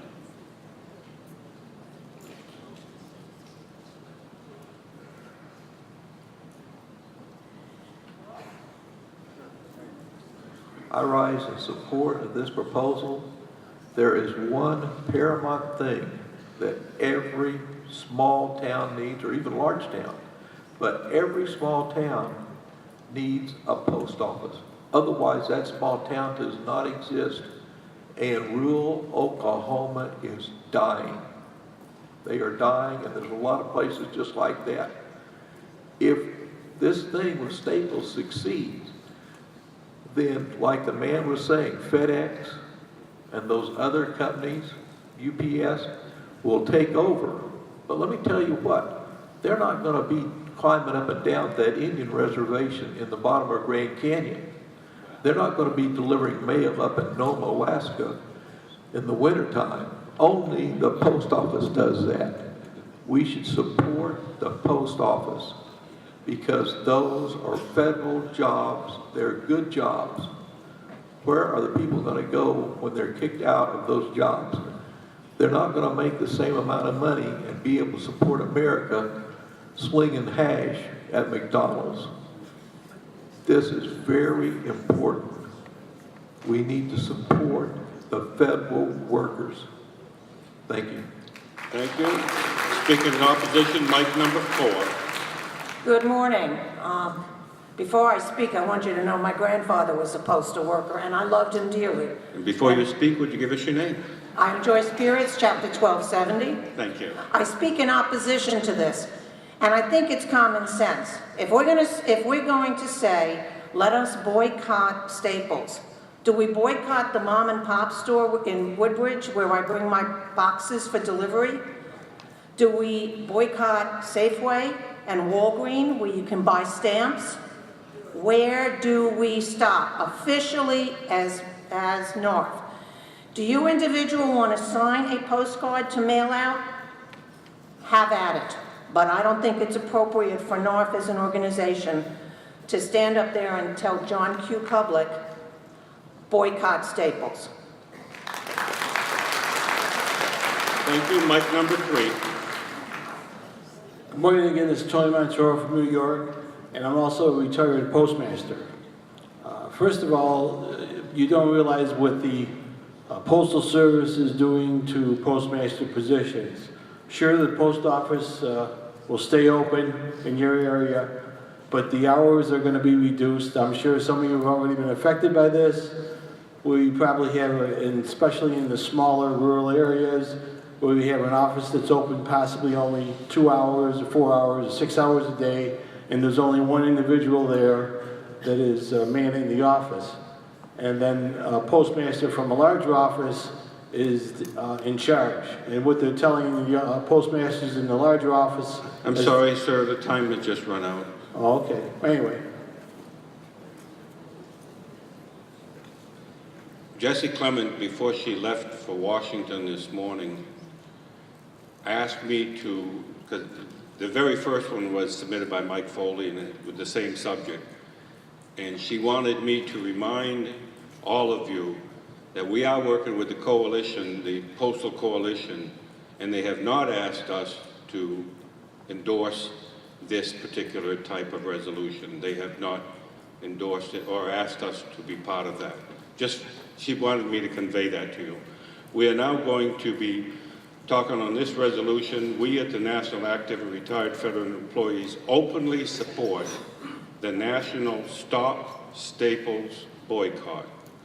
All those in favor of this resolution, please raise your voting cards.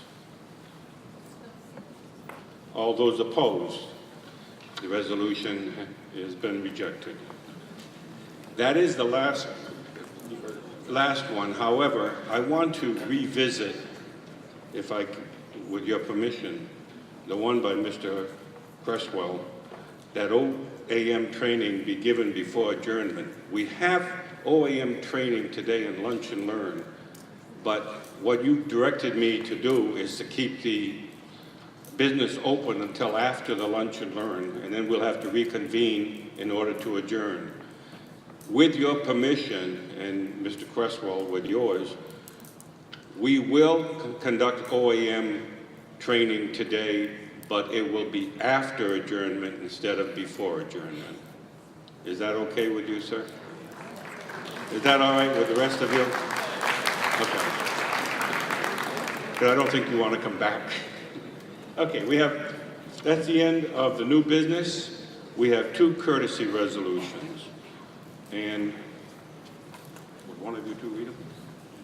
Whichever one wants it. We'll let the new president-elect read the courtesy resolution. The vice president would have read these, but as you know, he's not here.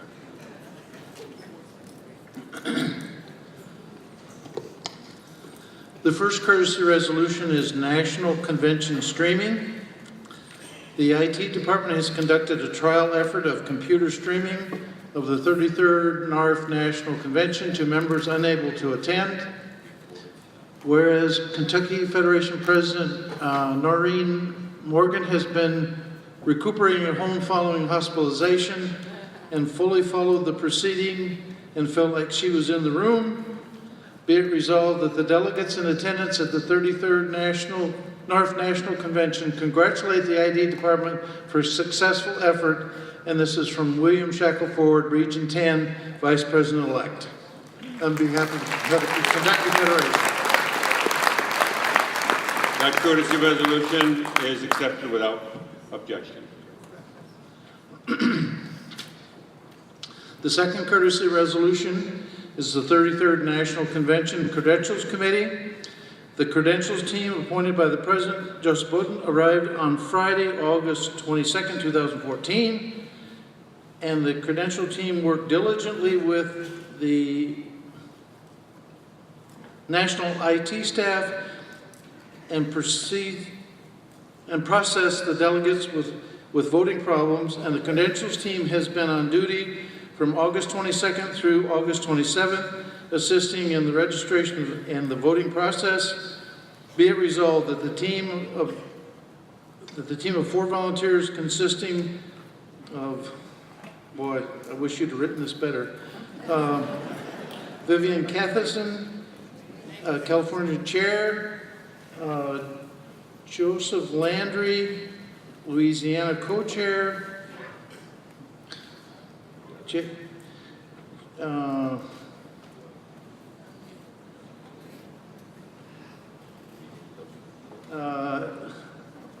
Jax Bowen, I think, and Raphael Wong be commended for their expertise and patience in solving the daily dilemmas. And this is from the chair of the Credential Committee. Further resolution is accepted without objection. I would like now, we have a point of privilege. Yes, go right ahead, sir.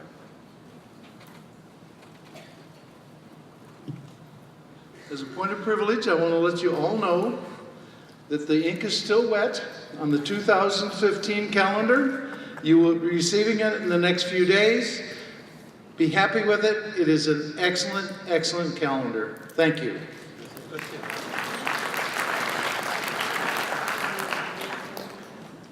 And it starts in September.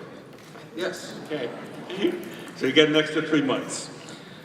I would like to thank the host committee, and I'd like to thank Ken Thomas as the host chairman for this convention, and ask you to identify your committees, since I don't have that information up here, sir. Thank you, President Bowden. This convention does not start planning a week before you get here. This has been ongoing since 2012. The minute that convention was over with in Sparks, Nevada, we all went down to the train yard to investigate where those diesel engines were. After that, we headed home, and within a week, had the first planning meeting. Prior to that, the time, place, and site committees of the NEB that Lanny Ross reported on yesterday had already 2 years before identified this particular property as the place that we were going to hold the 2014 convention. This thing does not happen overnight, and it doesn't happen with me.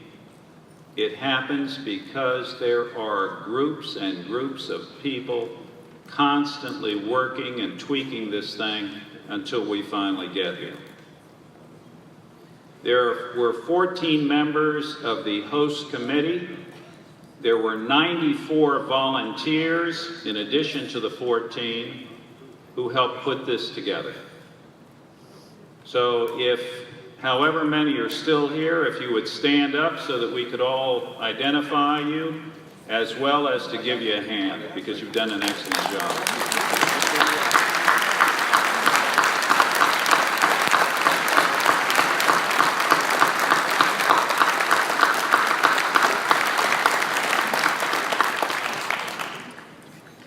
We have provided things like your Alzheimer's tour. We have made sure that the Caribbean Chillers were here to give you some entertainment. We've made sure that, that you've had point-of-sale terminals added to it when you're talking about your lunch and learn. Every single day we have tried to greet you. We have tried to make sure that the AC in your sleeper is working okay. We've tried to make sure that your parking arrangements have been taken care of and that any other problems that come up are addressed. And it has been our pleasure. So I want to thank the host committee for helping me.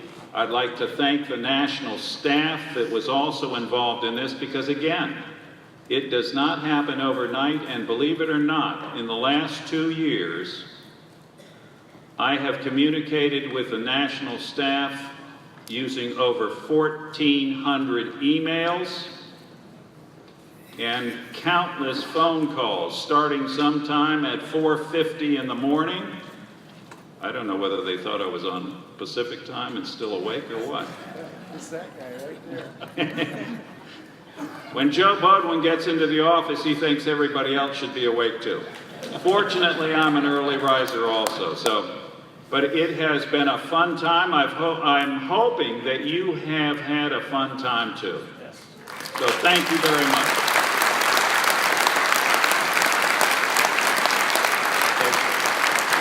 Thank you, Ken, and thank you to the committee. We have a point of order on number 7. Yes, Kathy Siggins, Acting President of Chapter 409, Frederick, Maryland. I just want to clarify something. The Citizen Stamp Advisory Committee for the Post Office meets 4 times a year to review the 50,000 or more requests for commemorative stamps. And they do make their recommendation to the Postmaster General. However, the semi-postal is different. The semi-postal is a fundraising stamp that raises money that is sold sold for a premium with the additional funds going to a cause. The most popular is the breast cancer stamp. Since March of this year, that stamp has raised over $78 million for breast cancer research. The other semi-postals, the 9/11 Hero Stamp and the Domestic Violence Stamp, and now the current one, the Multinational Species Conservation Fund stamp, which is raising money to protect the elephants, the rhinoceros, the turtles, the great apes, and the tigers. Those are the semi-postals that are now.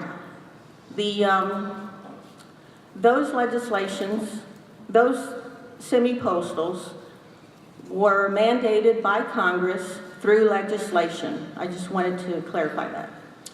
Thank you. Seeing no other business, Mr. Weesey. Your last chance to be nice to me.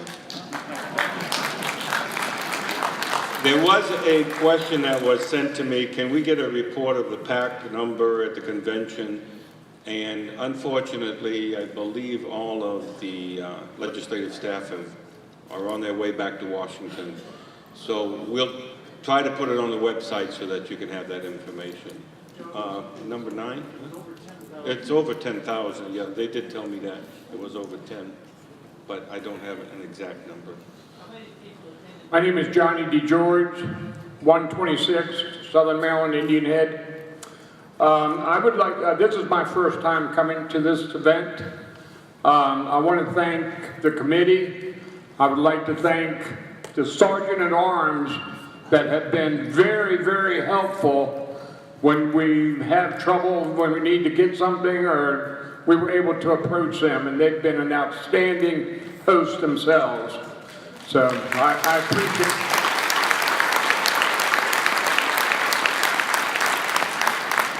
There were over 300 people that went to the PAC breakfast, if that was your question. Oh, 985? 958. I thought it was higher than that, but okay. What was your number? I'm getting all kinds of numbers. Somewhere between 900 and 1,000. Don? We'll try to get you a good number. Thank you, Joe. Well, this will be it for this convention.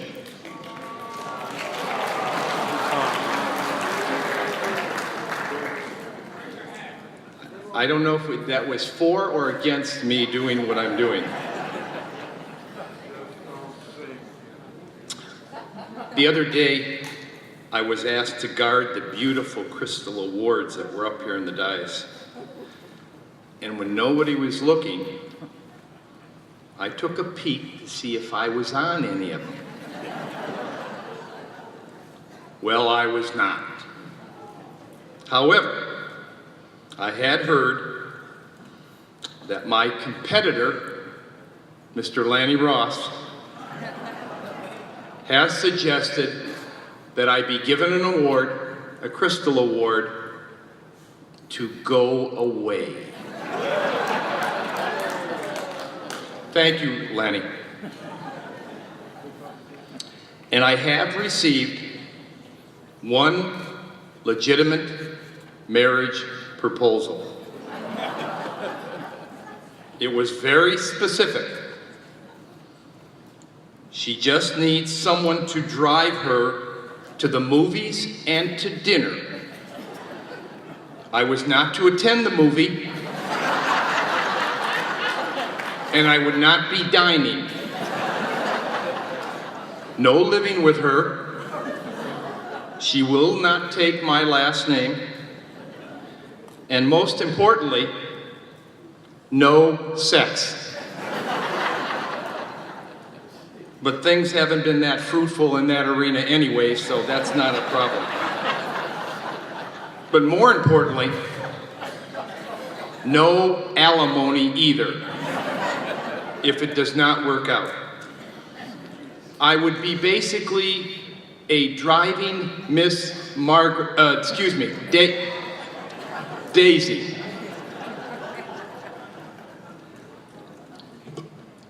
And Mr. Dowie, I tried to relieve you of your duties of National Vice President, but it didn't quite work out, so I'm sorry for that. All right, we're gonna get into the few lost and found items. We have two that have been for today. One is a gray knife of some sort. You're not going to get it on the plane, but here it is. As long as I'm not taking it out of my back. And we have a notebook with the name of the, I'll spell it because I can't pronounce it, B-R-O-C-A-T-O-S. Bocatus, and they are from Jacksonville, Florida. And there's some FAA names listed in here. See me when I get off? Okay. And just a little side note to let you know that the Sergeant-at-Arms is really working hard. One of my Sergeant-at-Arms returned the purple phone to the rightful owner last night at about 10 p.m. And just today at about 9:30, my vice chair, Ron Larson, we had a medical emergency, and he offered to drive the person to the medical center to get treatment. So I'm very proud of the Sergeant-at-Arms for doing over and above what they're required to do.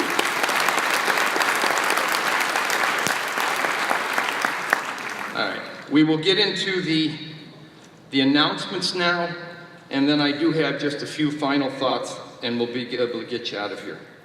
I have, for my own personal, this is from me, a return ticket for Mears. That's the shuttle people that took us to and from the hotel. I am not leaving here and going back to Orlando Airport. A return ticket is available if anybody needed it to go back to the Orlando Airport. And no charge, it's free, I'm giving it away.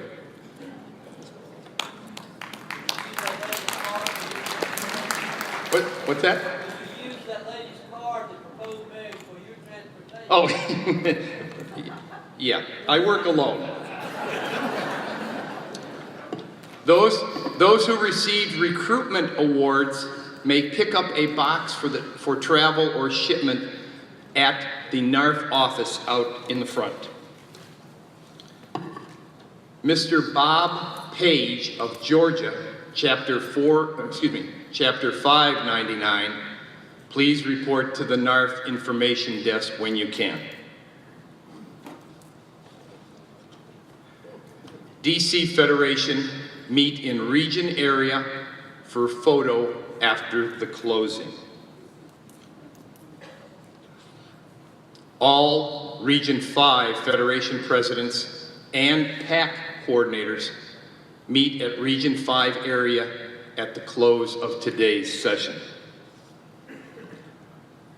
The Georgia Federation Executive Board will have a short meeting in the ballroom at the conclusion of today's session. All regional vice presidents, please stay after this morning's recess. We'll meet by the American flag up front. All Federation presidents from Region 1 are to meet at the region area at the Convention Center at the close of this morning's session.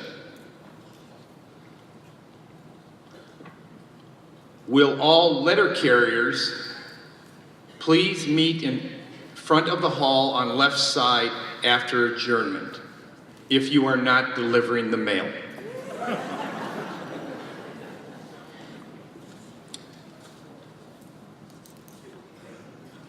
Would Nick Adams meet Staley at 8 a.m.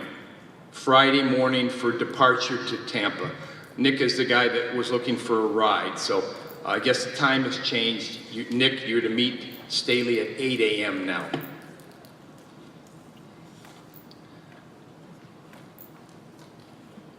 Very nice job from a secret admirer. I'm not sure which job she was, he or she. It may have been Jim. All right, this is a little bit of a long one, so bear with me here and get your pens ready. You may have to jot this down. I'll fill your gas tank if you're driving towards Miami tomorrow and have room for one little old lady with 2 pieces of luggage. And can drop me off at the Hampton Inn, Hallandale Beach Adventure on South Federal Highway. She believes it is in Hollywood, Florida. If you can, I am in the back of the hall in front of all the sound and projection people. Or you can call DC in room 1503. She has bus and shuttle reservations, but if she can, she would like to cancel those, so please get in touch with her if you can do that. She's at the back of the hall, or you can call her in room 1503, and the initials are DC. That concludes my announcements. Will you take? Oh. And now I would like to have your Sergeant at Arms Committee please stand, and I would like to give them a round of applause for the job they did this week.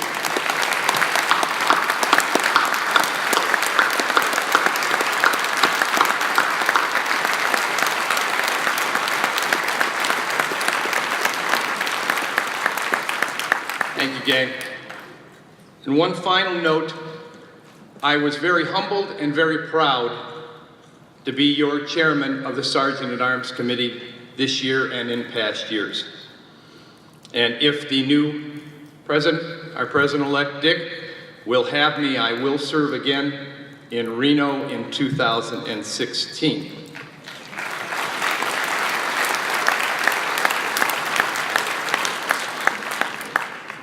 And I'm reminded, I do a little skit from time to time to groups, and it's called the Pledge of Allegiance.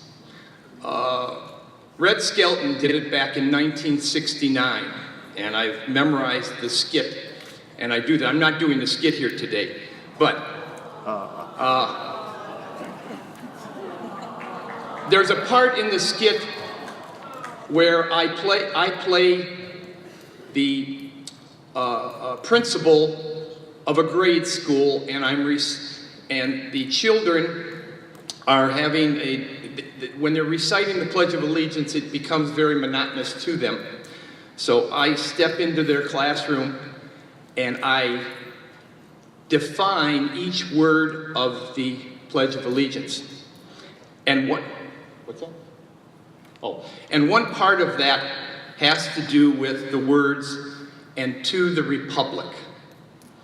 And it's defined as republic, a state in which sovereign power is invested in representatives chosen by the government to represent. And representation comes from the people to the leaders, not from the leaders to the people. And that's how I approach the way we handle the Sergeant at Arms Committee and how I handle my job. It is from you to me to tell me and my committee what you need, not the other way around. And as long as we follow the rules of the convention, we will be fine. And this is one of the easiest conventions that we have had in a long, long time. So both for this convention and any future conventions in the future, it is what you need and what are your needs and how can we best solve your problems to make this go as comfortable as possible. So in closing, again, I thank you for honoring me by having me as your chairman, and let's hope to see you all in 2016 in Reno. Thank you.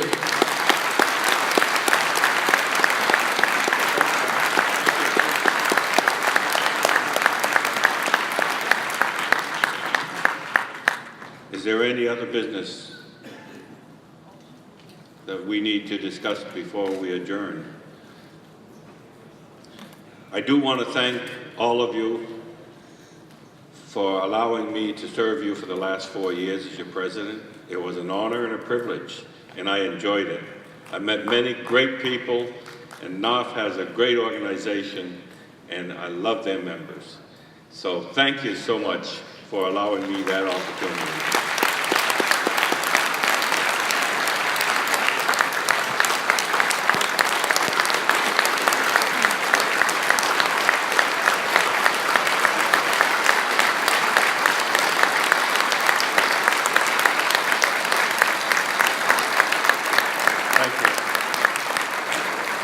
I want to thank the NEB for their support, especially the ones going out. We've had a great 2 years and 4 years, and in some cases, 6 years. So I have one light up here, number 4.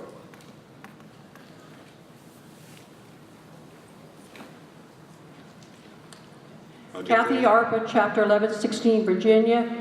Could you please announce the dates of the convention in Reno for those who don't know?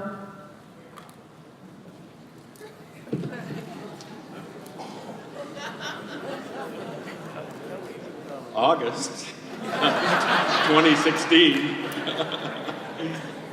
It's going to be published. It's in all kinds of documents. I don't have it. Did anybody write it down? We'll see if we can find it here, but it is. Lanny Ross, of course he would know.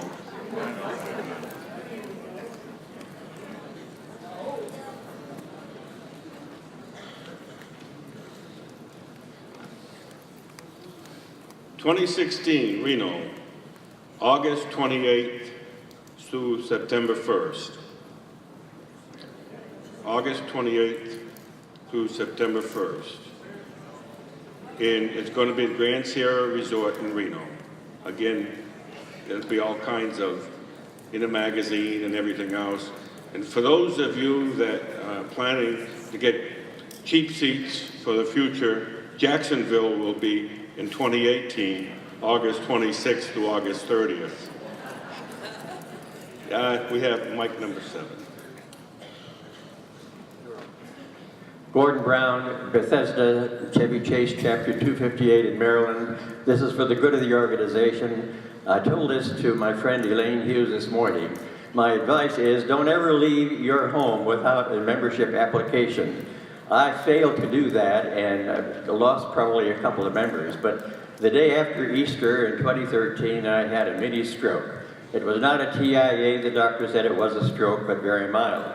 I dialed 911, the ambulance came, As he loaded me into the ambulance, I said, I want to assure you that I donate to the Bethesda Chevy Chase Rescue Squad.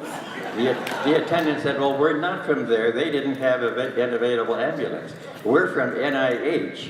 I said, you mean your federal employees? He said, yes. I gave them my sales pitch on the way to the hospital.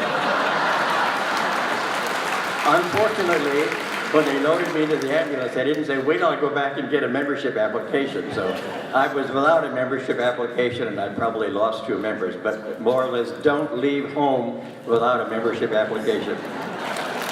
Thank you, past presidents, past Secretary Brown. And I do want to thank the Sergeant of Arms. We have thanked his committee, but he is a great Sergeant of Arms, and I do.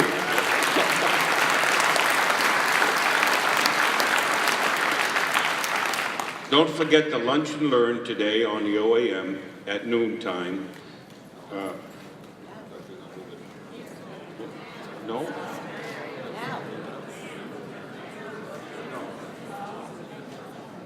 We were going to move it up, but the food is going to be out there, so it starts at noon, and we'll have to stick with what we have. I was just reminded that we committed to so many meals out there, and if you don't buy them, we're going to buy them. He's going to buy them. So we will have the OAM Lunch and Learn noon to 1. And one last announcement, the NEB new and the old members will meet in Salon 14. Tawanda, my secretary, I need you there. So don't plan anything for the afternoon.